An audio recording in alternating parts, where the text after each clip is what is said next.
Bonsoir, bonsoir, bonjour, c'est Congo News 24. Bande Konanga, comme toujours avant de commencer notre émission, nous disons merci à Dieu. Nous disons merci à nos chers abonnés et téléspectateurs qui nous suivent partout dans le monde et en RTC. Bande Konanga, soyez les bienvenus. À la une, chers téléspectateurs, on va commencer cette émission Bandeko. Oh balubaka oye yindi la situation à l'est. Awa toko division gwandu. On va parler d'abord ya conclusion, ya mission ya ambassadeur. Bango nyonso bazalaki kuna. Et puis en face na bango, le ministre Mutinga a yindisi. Wana deuxième partie. Mais première partie boyoka conclusion na bango. Bango selon bango pour ba kenape alors bandeko bogoyo kango. Kagame et ses hommes ba comme na problème sérieux. Na efsabino ke match oyo. Suka tokozala kaka baganya. Ba ambassadeur ba comme na suka. Bokoyoka ministre Mutinga na deuxième partie ndenga kolobela bango. Ezaya ko yinda esie yindi. Deuxième point chez téléspectateurs. La fin de Kagame et ses alliés.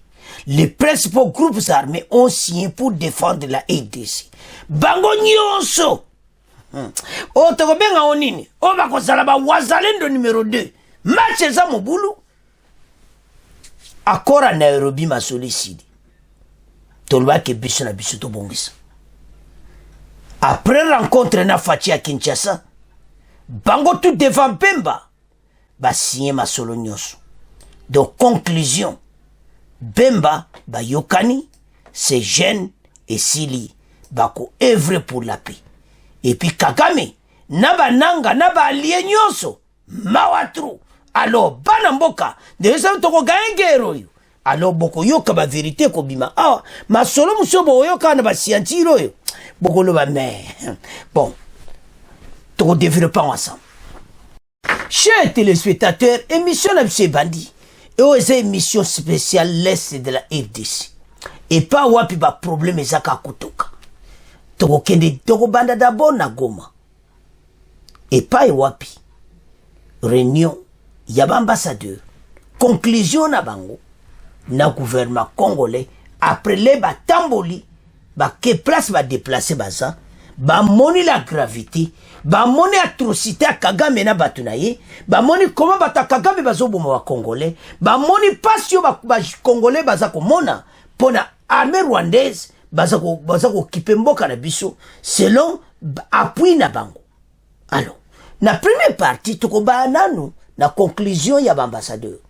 Deuxième partie de toko yoka ministre Mutinga a lobby mabe ba ambassadeur bilongi na si. Mais toujours na point. Alors, batamboli ensemble la situation à l'est, ambassadeur balobi boy. Maloba oyo tosito lembi. Que solution cause à la politique et cause à la guerre ti.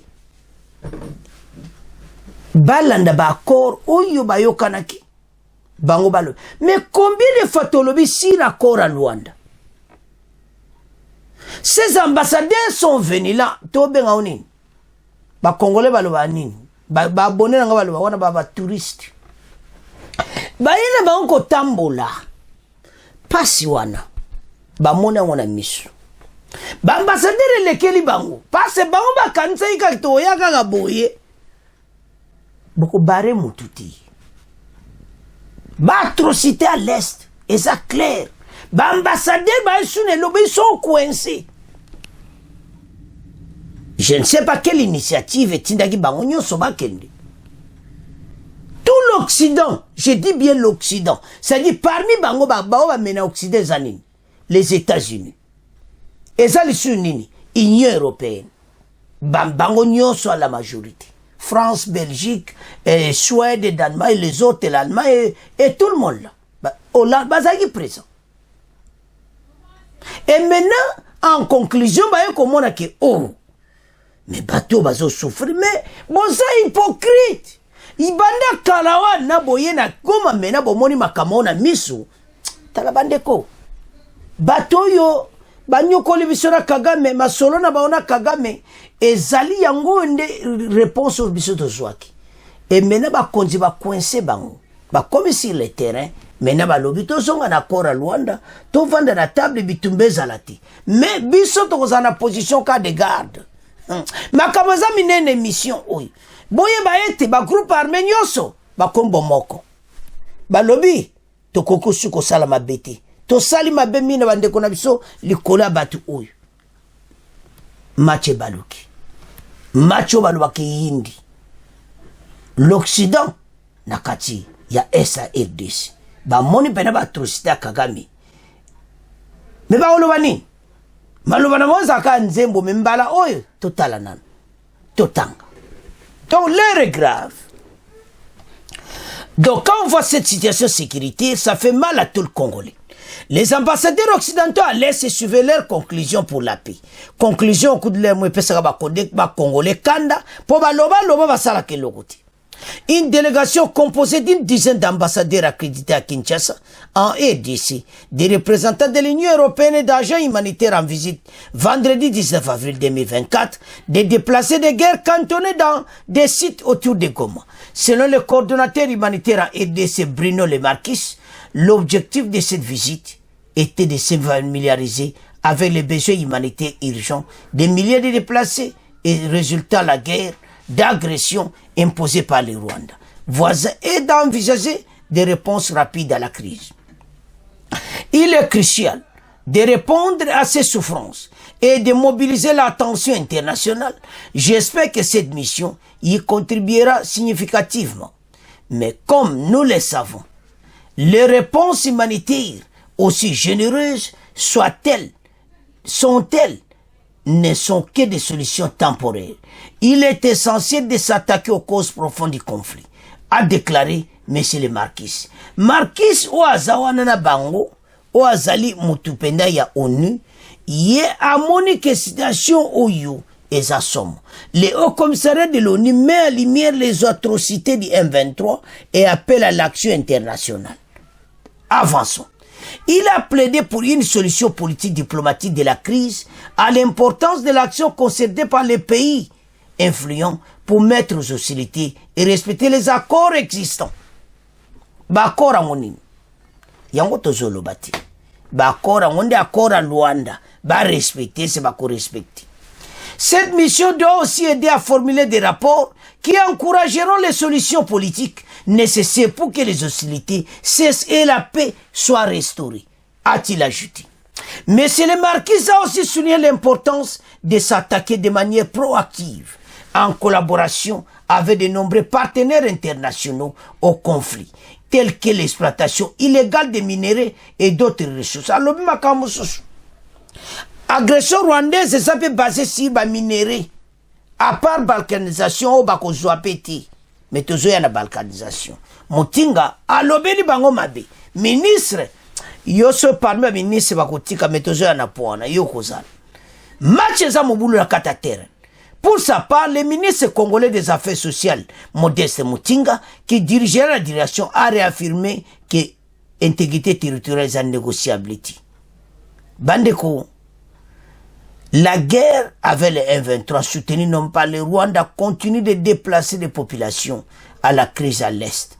Alors, si koto yoka, bango parce que, bango ne bazawana, ndenge bozomona bango autour de la table, tous ces gens, but na bango, bayebi ke bango bakoko sil sa guerre. Mais bayebi pe pona nini bazotike wumela. Mais ba Congolais basi ba réveiller bango. Situation est comme difficile. Mais Kagame yemoko ndenga zana ayeke makambo komi na suka. Alors Rwanda atika mboka ko. Ba Européen boyebsa Rwanda atika. Tolanda extrait oyo bongo to avance. Kivu voisin, signalons la fin hier vendredi à Goma de la mission des 17 ambassadeurs accrédités en RDC et conduite par le représentant spécial adjoint du secrétaire général des Nations Unies en charge des opérations humanitaires. Devant la presse, les ambassadeurs se sont dit choqués par l'aggravation de la misère et de la souffrance des personnes déplacées dans leur site d'hébergement. Les condensés de cette visite dans ce reportage de Gabriel Ouamenya.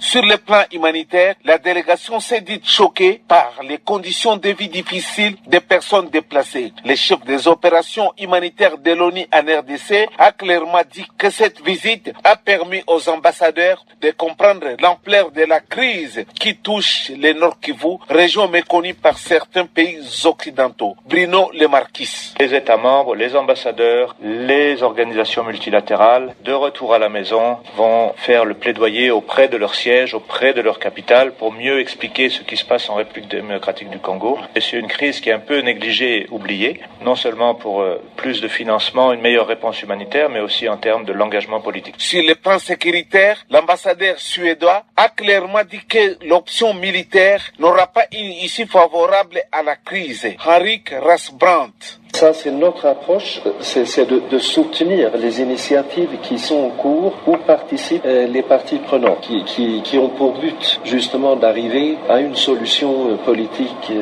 diplomatique. Le ministre Modeste Mutinga, représentant du gouvernement congolais, n'est pas passé par 4 chemins. Il a clairement dit devant les ambassadeurs que la RDC est victime d'un complot international. Goma. Chers téléspectateurs, en tout cas, Tolandi Bissonios.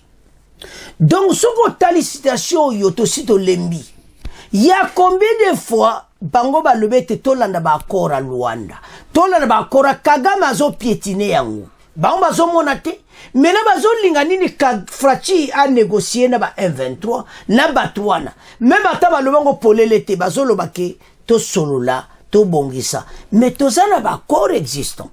Et puis au commissariat des Nations Unies, les marquis à BTCT. A nobi que ba corps exista to nekto sana. Bolandi bango be européen bango même bolandi bango. Tozo kende wapi. Ba Congolais la situation que nous avons, be européens bazo sala ba aventure. Et puis ba yete bango ba ko koma na suka. Biso koto pe tozana ba match na biso tozo beta. Parce que seule force oyo mboka na biso to bimana makambo. Et ça va groupe armé nyonso basa l'ensemble na FARDC. Mais toujours à la poissouka. Ma kamboza minene émission. Alors, la situation actuelle sont au taliban aventure et qui tellement y a trop. Les Européens ne bolandi wana que voilà tokoyokana makambo eko sila ba Congolais ba ko continuer ko souffrir parce que ba moni yango na misu.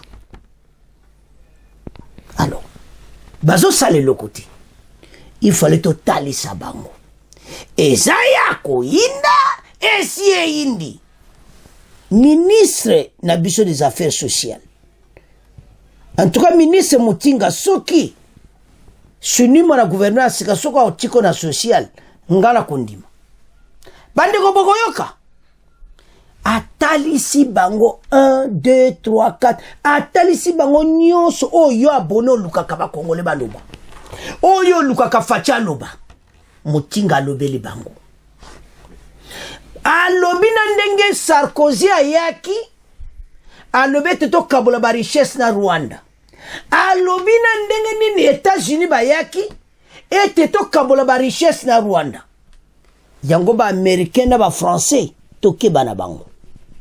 Parce que epana bango, ceux qui présent oyo alongwe, akuta le même dossier le kola mesa ko continuer nango. Ata lelo to monzo mona Biden azawana ba dossier o Clinton atika teto kabla ba richesse na Rwanda Clinton atika yango Biden amona lelo ata Macron ya sali gauche droite oyo Sarkozy atike zawana ya Mutinga atalisi bango sans plus tarder tolanda ministre affaires sociales ndenga panzi bango ndenga yindisi bango ndenga lobeli bango ndenga gaze bango bon to avancer l'émission na biso l'heure est grave. Oh notre pays la RDC. Le ministre congolais des affaires sociales Mutinga a lobeli pena batu oyo yemuta dirige ki délégation nyonso wana a lobi ke a réaffirmé la sacralité et la non-négociabilité de l'intégrité territoriale de la RDC. La RDC est résolue à défendre son intégrité territoriale aux chartes internationales pour sa constitution face aux ambitions de notre voisin le Rwanda. La guerre imposée par le Rwanda a causé des souffrances énormes. totanga na sa photo na ye ministre Mutinga botanga wana. La communauté internationale le Rwanda doit savoir que l'intégrité de la RDC est sacrée. Ezaya koina esi indi ministre Mutinga lobela bango maloba yango wana mukonja peshi oloba. Le peuple congolais se battra jusqu'à la dernière goutte de son sang pour l'intégrité de son pays. Ce qui est passé au Soudan, en Somalie, Yougoslavie, ne peut être dupliqué en RDC. Modeste Mutinga, le ministre congolais des Affaires sociales, aux ambassadeurs à mission à Goma, ce vendredi 19 avril. Alobeli bango, kaka le même vendredi azo lobela bango, makawa minene zo sala mawapi na bunya. Makambo eza minene, mais tozo ya na deuxième partie. Alors, sans plus tarder, toyoka ministre Mutinga, bongo to avance. J'ai, au nom du gouvernement de la République, un seul message. Un message qui n'est pas du tout long.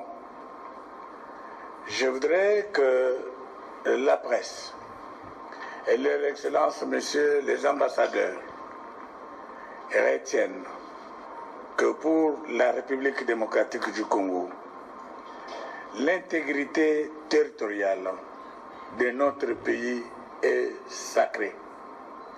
Elle n'est pas négociable. C'est cette affirmation soutenue par la Charte des Nations Unies, par la Charte de l'Unité africaine et par la Constitution de la République démocratique du Congo qui préoccupe notre voisin, le Rwanda, qui s'intéresse non seulement aux limites géographiques de notre pays, mais aussi et surtout à son sous-sol. C'est ce qui nous vaut la guerre injuste qui nous est imposée, cette guerre qui a produit des milliers de déplacés, des milliers de morts, des milliers d'enfants malnutris, des milliers d'enfants des rues, des milliers de sans-abri que nous venons de visiter tout à l'heure. Cette revendication non fondée juridiquement, maladroite et belliqueuse et contre toute attente, a été contre toute attente, je voulais dire, appuyé par le président Sarkozy, qui lors d'un passage à Kinshasa proposait à la République démocratique du Congo de partager ses richesses frontières avec son voisin. Ces mêmes prétentions sont contenues et soutenues par l'ex-président Bill Clinton, qui soutient et a toujours soutenu la balkanisation de la République démocratique du Congo. Tout cela justifie les massacres et la guerre qui nous préoccupent aujourd'hui. Le peuple congolais dit fermement non à cette violation du droit international. Il se battra jusqu'à la dernière goutte de sang pour défendre l'intégrité territoriale de son pays. Ce qui s'est passé au Soudan, en Yougoslavie, en Somalie, ne peut être dupliqué en République démocratique du Congo. Rappelez-vous que le Katanga a été déclaré indépendant. Il avait même battu sa monnaie. L'Empire du Sud Kasaï, même nom. Il a existé la République populaire de Kisangani. Tout cela n'a pas abouti parce que la République démocratique du Congo tient mordicus à l'intégrité de son territoire. Rappelez-vous également que le RCD et le MLC ont mené une guerre dans ce pays qui a fait que notre pays a été divisé en 3. Après Santiti, cela n'a pas abouti. Il faudrait que la communauté internationale, Excellences, Messieurs les ambassadeurs, que vous nous aidiez à dire au président Kagame que la balkanisation de la République démocratique du Congo n'est pas possible. C'est cela qui mettra fin à cette guerre. C'est cela qui mettra fin au déplacement des populations. C'est cela qui mettra fin aux milliers des orphelins, aux milliers de veuves et aux milliers des déplacés que nous déplorons avec vous ce jour. C'est cela qui permettra que la République démocratique du Congo cesse d'être un tonneau de navire où vous ne faites que verser de l'argent sans limite. Vous avez entendu ce matin que la population réclame le retour dans ce milieu d'origine pour faire ces champs. La population congolaise ne demande que la paix. Si la paix revient dans ce pays, nous ne parlerons pas des milliers de déplacés. Nous ne parlerons pas de massacres. J'estime que ce message de paix, ce message d'affirmation de notre intégrité territoriale, c'est cela qui nous apportera la paix plutôt, c'est cela qui mettra fin au massacre. Et nous, les humanitaires, nous parlerons peut-être des inondations, des catastrophes naturelles, plutôt que des massacres, œuvres de l'homme pour des ambitions démesurées. Je vous remercie. Chers téléspectateurs, Tolandier, c'est quoi yo? Bakoloba nini? Atangi bango makambo nyonso. Sarkozy ayaki aluto kabula ba richesse na Rwanda. Ministre Motinga a rappelé ba Congolais. A rappelé ba Occidentaux. A yebisi Occident ne ba vendre autour de la table. Kendenge bozawana. O nyonso boyaki nango. Bokabla richesse l'accent intention na bino na Rwanda boza ensemble. Botika pays na biso. Clinton ayaki bande kundanga zotangela ba on peut pas comprendre que bango baza ba complice. Tabaka makamande Tolandier. Eza koyesa que bino boza ba complice. Ndenge bovandi awo Occident. Alobeli bango. Peut-être vous connaissez, peut-être vous ne connaissez pas. Les pays occidentaux, soi-disant, la démocratie na bango, bazana ba papier na bango ba tia kaliko amesa pona ba africain. Yosoko yo kuta dossier aliko amesa ko vanda Hollanda ondengeza ndengezo kota mbongo na mboka na bango. Do yoko changer te. Do Clinton ndenga atika makamba Rwanda na mesa to kabula ba richesse. Biden azanango. Macron azanango batika kokosa. Bit na bango yango wana po basuki bakuti président Félix aza nationaliste. Soki président Félix azaki rwandais mbokeke. Et pour le moment. Ba rappeler bango na ministre Motinga. Oh salamaki na Yougoslavie. Ouais salamaki na ba pays wana et pas na biso ko salamati. Ouais salam bolandi bino nyonso. Je n'ai pas besoin de rappeler tout, seulement pour dire aux Congolais que balobeli bango en face. Ba rappeler bango l'histoire, les RCD et tout ça. Ça n'a pas marché. Pays oyo motako diviser ngo azati. Biso botoza Soudan te. Soki Soudan kabwanaki eza RDC ko kabwanati. La balkanisation bolongola ngo na face na bineza négociable te. Donc ba minere oyo boza ko yiba tozo koma na suka. O eza po balobela ba Occident tolandi biso nyonso o balobaka match eza mobulu. Tokomo tika bino commenter parce que ba sali ba aventure mingi sur le territoire congolais. On en a marre et on en a assez. Alors, bana mboka, tolandi ministre Motinga, wana tokomo tika ngona bino, bino bo commenter, trop c'est trop. La RDC, tozo ke liboso, tozo récupérer ba territoire nyonso.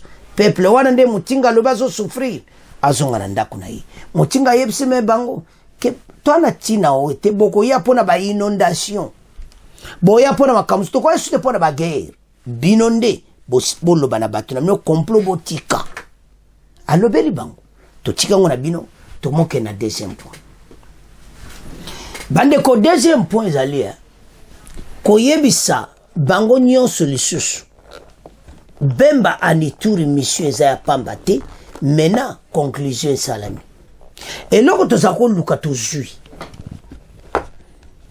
bagroupe armé wana bakende okuta na président Félix bayebisi baposa na bango Kodeko mpo ani anabomaka bakongole bayebisi makambo nyonso mpo ani Kodeko abomaka FP kabomaka oyo kuna bomaka oyo kuna yibaka baminere batekaka balobi posa na bango nyonso le président Félix Nzamba pambola yo le président Félix Nzamba asunga yo président Félix abengi Bemba yaka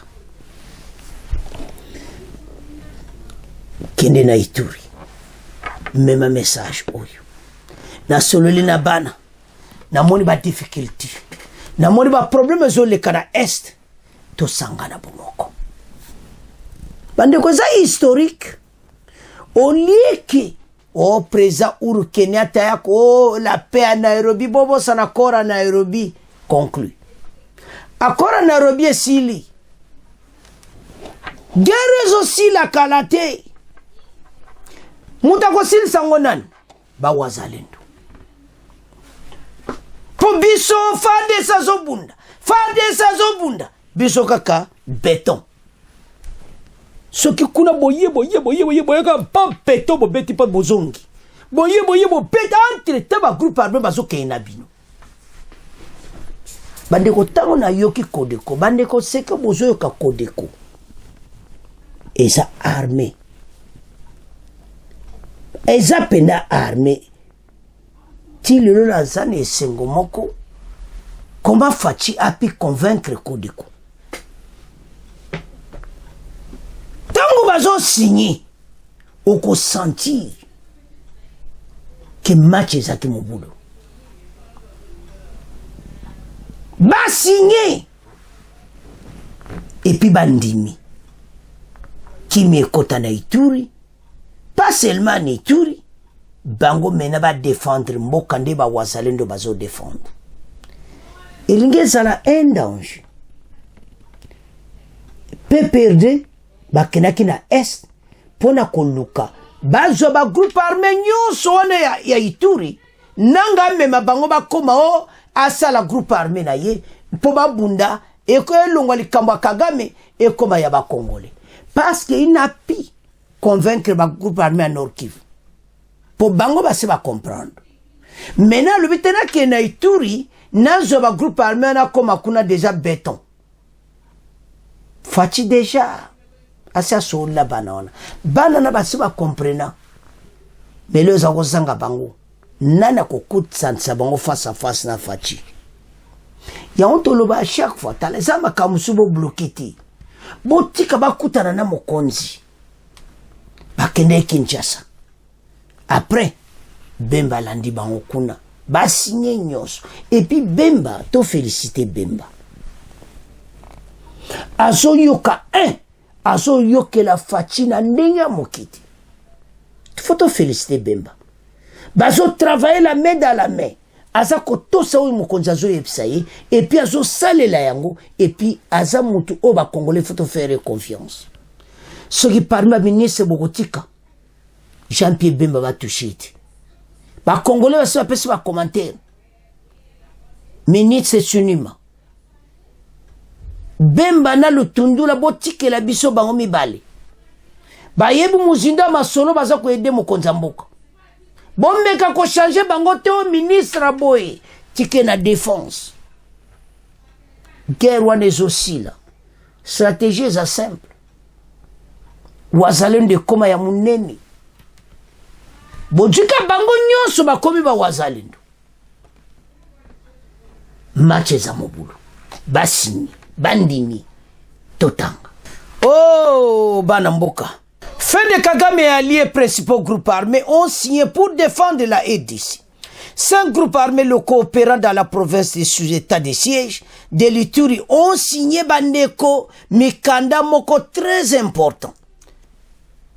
C'est vendredi 19 avril, en présence du vice-premier ministre de la Défense, Jean-Pierre Bemba, arrivé vendredi à Bunia.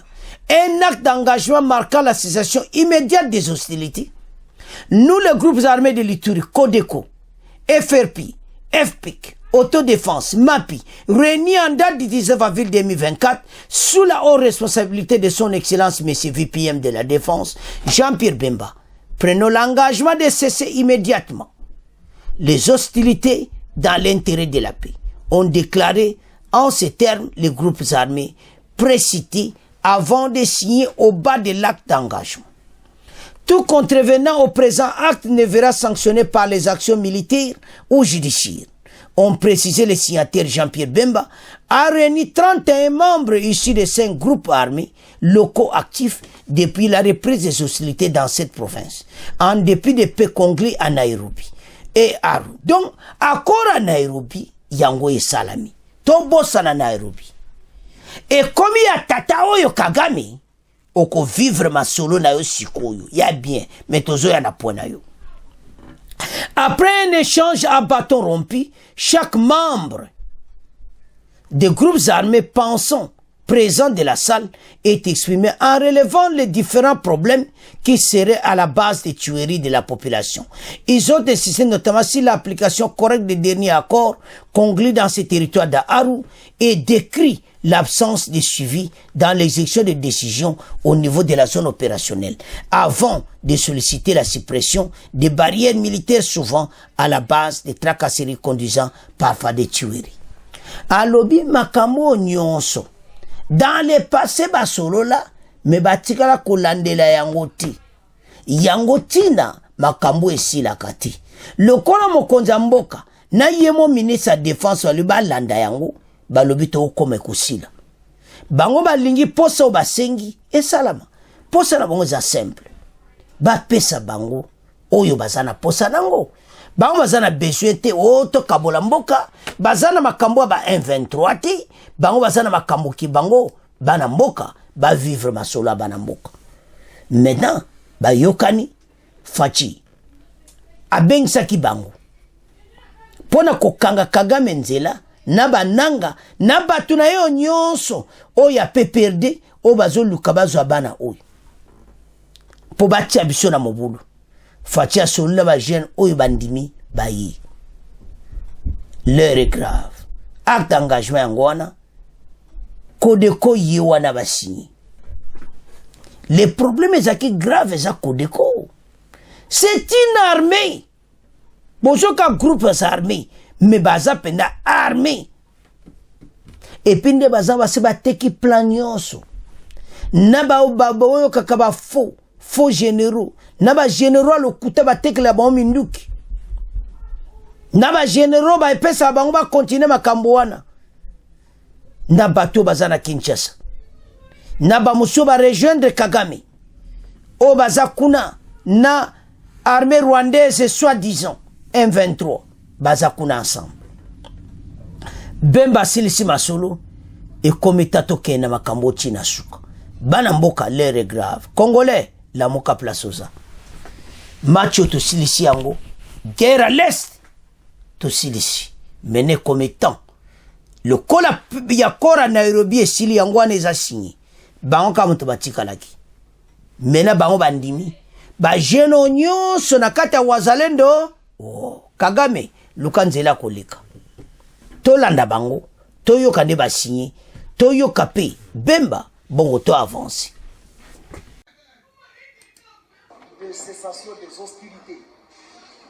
Nous, les groupes armés de l'Ituri, Codeco, FRPI, FPIC, Autodéfense et MAPI, réunis à date du 19 avril 2024, sous la haute responsabilité de son Excellence, Monsieur le vice-premier ministre et ministre de la Défense nationale, Jean-Pierre Bemba, prenons l'engagement de cesser immédiatement les hostilités dans l'intérêt de la paix.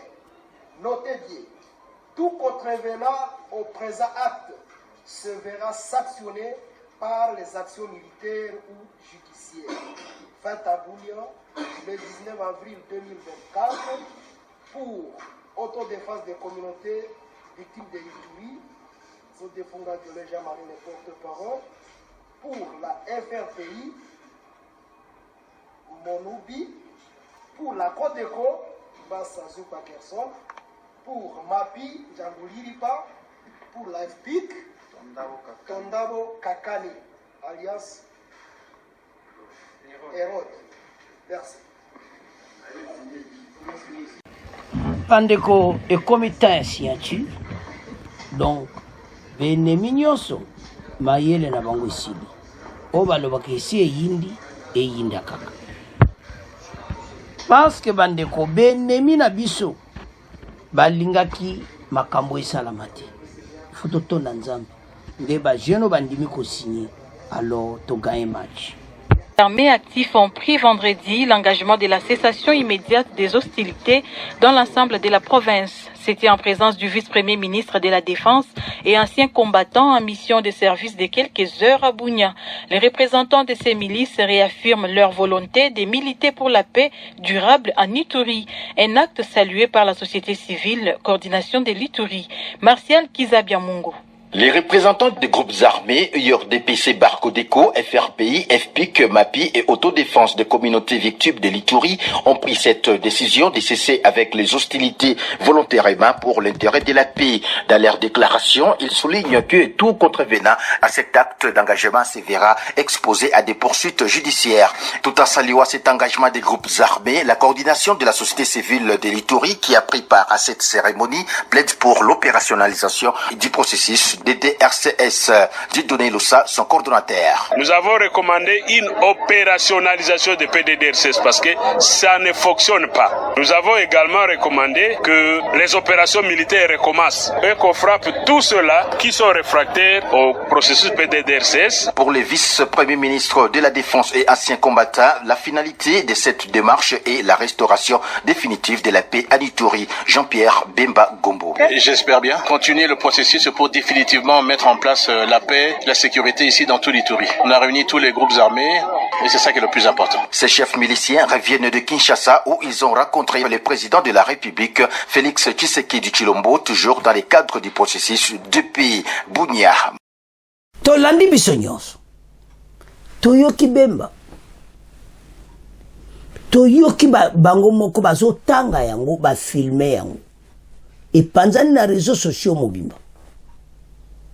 Ba jeune oyo ba kota na zamba suite ya ba kambi oyo ba kambi mboko pendant 18 ans ba tikira bango kutu bango bazako sepela ba jeune ba sala ka mobulu bango ba yiba ka ba minere ces jeunes leur moko ba en tout cas la corruption est détruire mboka na biso bande ko multiplication de groupes armés bokati bango ba sepela ko za na zamba nana ngwandi makazala kana zamba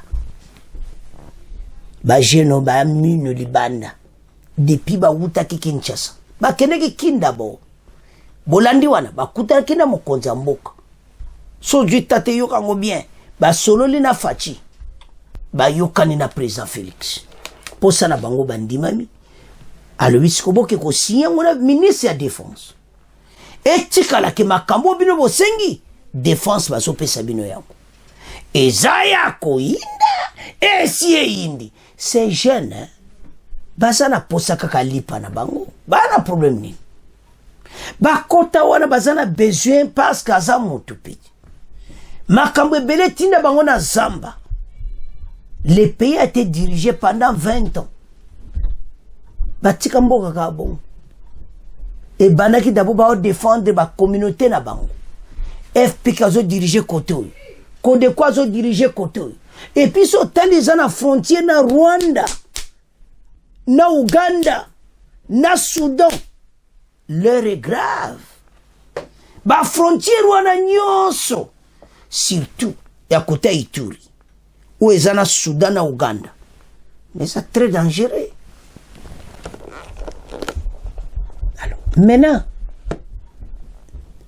tozu ba wazalendo asiko.